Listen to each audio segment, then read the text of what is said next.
ನಮಸ್ಕಾರ.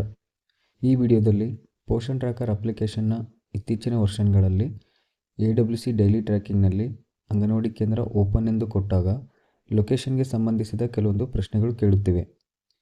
ಇದರಿಂದ ಹಲವಾರು ಅಂಗನವಾಡಿ ಕಾರ್ಯಕರ್ತರಿಗೆ ಗೊಂದಲವನ್ನುಂಟು ಮಾಡಿದೆ. AWC ಡೈಲಿ ಟ್ರ್ಯಾಕಿಂಗ್ನಲ್ಲಿ ಅಂಗನವಾಡಿ ಓಪನ್ ಎಂದು ಕೊಟ್ಟಾಗ ಈ ಪ್ರಶ್ನೆಗಳು ಕೇಳಿದರೆ ಏನು ಮಾಡಬೇಕು ಹಾಗೂ ಯಾವುದನ್ನು ಆಯ್ಕೆ ಮಾಡಿಕೊಳ್ಳಬೇಕೆಂದು ಈ ವಿಡಿಯೋದಲ್ಲಿ ವಿವರವಾಗಿ ತಿಳಿದುಕೊಳ್ಳೋಣ. ಲೊಕೇಶನ್ಗೆ ಸಂಬಂಧಿತ ಪ್ರಶ್ನೆಗಳು ಎಂದರೆ ಜಿಯೋ ಫೆನ್ಸಿಂಗ್, ಅಂದರೆ ಈ ಹಿಂದೆ ನೀವು ಅಪ್ಡೇಟ್ ಮಾಡಿರುವ ಅಂಗನವಾಡಿ ಕೇಂದ್ರದ ಲೊಕೇಶನ್ಗೂ ಹಾಗೂ ಪ್ರಸ್ತುತ ನೀವು ಕಾರ್ಯನಿರ್ವಹಿಸುತ್ತಿರುವ ಲೊಕೇಶನ್ಗಳು ಎರಡು ಸ್ಥಳಗಳು ಒಂದೇ ಆಗಿರಬೇಕು. ಒಂದು ವೇಳೆ ಅಂಗನವಾಡಿ ಕೇಂದ್ರದ ಲೊಕೇಶನ್ ಹಾಗೂ ನೀವು ಪೋಷನ್ ಟ್ರ್ಯಾಕರ್ನಲ್ಲಿ ಕಾರ್ಯನಿರ್ವಹಿಸುತ್ತಿರುವ ಸ್ಥಳಗಳು ಬೇರೆ ಬೇರೆ ಆಗಿದ್ದಲ್ಲಿ ಈ ರೀತಿ ಪ್ರಶ್ನೆಗಳು ಕೇಳುತ್ತೆ.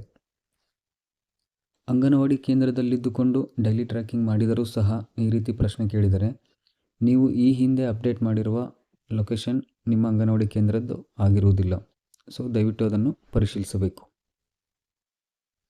ಪೋಷನ್ ಟ್ರ್ಯಾಕರ್ ಅಪ್ಲಿಕೇಶನ್ನ ಪ್ರಕಾರ ಅಂಗನವಾಡಿ ಕೇಂದ್ರದ ಲೊಕೇಶನ್ನಿಂದ 50 ಮೀಟರ್ಗಿಂತ ಹೆಚ್ಚು ದೂರ ಇದ್ದಲ್ಲಿ ಈ ರೀತಿ ಪ್ರಶ್ನೆಗಳು ಕೇಳುತ್ತೆ. ಆ ಸಂದರ್ಭದಲ್ಲಿ ನೀವು ಅಂಗನವಾಡಿ ಕೇಂದ್ರದಲ್ಲಿದ್ದುಕೊಂಡು ಮತ್ತೊಮ್ಮೆ ಅಂಗನವಾಡಿ ಕೇಂದ್ರದ ಲೊಕೇಶನನ್ನು ಅಪ್ಡೇಟ್ ಮಾಡಬೇಕು. ಒಂದು ವೇಳೆ ನೀವು ನಿಮ್ಮ ಅಂಗನವಾಡಿ ಕೇಂದ್ರ ಅಲ್ಲದೆ ಬೇರೆ ಸ್ಥಳದಲ್ಲಿ ಇದ್ದು ಆ ದಿನದ ಡೈಲಿ ಟ್ರ್ಯಾಕಿಂಗ್ ಮಾಡಬೇಕೆಂದರೆ ಸೂಕ್ತ ಕಾರಣವನ್ನು ಆಯ್ಕೆ ಮಾಡಬೇಕಾಗುತ್ತದೆ.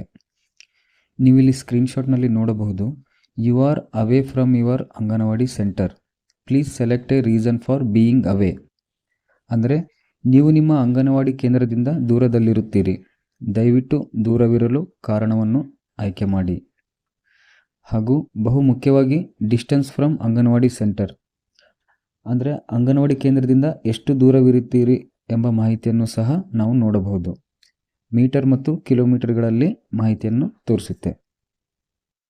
ಇಲ್ಲಿ 4 ಕಾರಣಗಳಿರುತ್ತೆ. ಮೊದಲನೇದು ಐ ಆಮ್ ಆನ್ ಲೀವ್, ಅಂದರೆ ಅಂಗನವಾಡಿ ಕಾರ್ಯಕರ್ತೆ ರಜೆಯಲ್ಲಿದ್ದಾಗ. ಎರಡನೇದು I am on official duty, ಅಂದರೆ ಕಚೇರಿ ನಿಮಿತ್ತ ಏನಾದರೂ ಕೆಲಸಕ್ಕೆ ತೆರಳಿದಾಗ ಅಥವಾ ತರಬೇತಿಗಳಿಗೆ ತೆರಳಿದಾಗ. ಮೂರನೇದು I am on additional charge, ಅಂದರೆ ಇನ್ನೊಂದು ಅಂಗನವಾಡಿ ಕೇಂದ್ರಕ್ಕೆ ಹೆಚ್ಚುವರಿ ಅಥವಾ ಪ್ರಭಾರ. ನಾಲ್ಕನೇದು network unavailable at the anganwadi centre, ಅಂದರೆ ಆ ಕೇಂದ್ರದಲ್ಲಿ ನೆಟ್ವರ್ಕ್ನ ಲಭ್ಯತೆ ಇರುವುದಿಲ್ಲ. ಈ 4ರಲ್ಲಿ ಯಾವ ಕಾರಣ ಸೂಕ್ತವೆನಿಸುತ್ತದೆ ಆ ಕಾರಣವನ್ನು ಆಯ್ಕೆ ಮಾಡಿಕೊಳ್ಬೇಕು. ನಂತರ ಅಂಗನವಾಡಿ ಕೇಂದ್ರ ಓಪನ್ ಎಂದು ಕೊಡಬೇಕು. ಈ ರೀತಿಯಾಗಿ AWC ಡೈಲಿ ಟ್ರ್ಯಾಕಿಂಗ್ ಮಾಡುವಾಗ ಏನಾದರೂ ಪ್ರಶ್ನೆಗಳು ಕೇಳಿದ್ದಲ್ಲಿ ಅಂಗನವಾಡಿ ಕೇಂದ್ರದ ಲೊಕೇಶನ್ ಸರಿಯಾಗಿದೆಯೋ ಎಂದು ಪರಿಶೀಲನೆ ಮಾಡ್ಕೋಬೇಕು.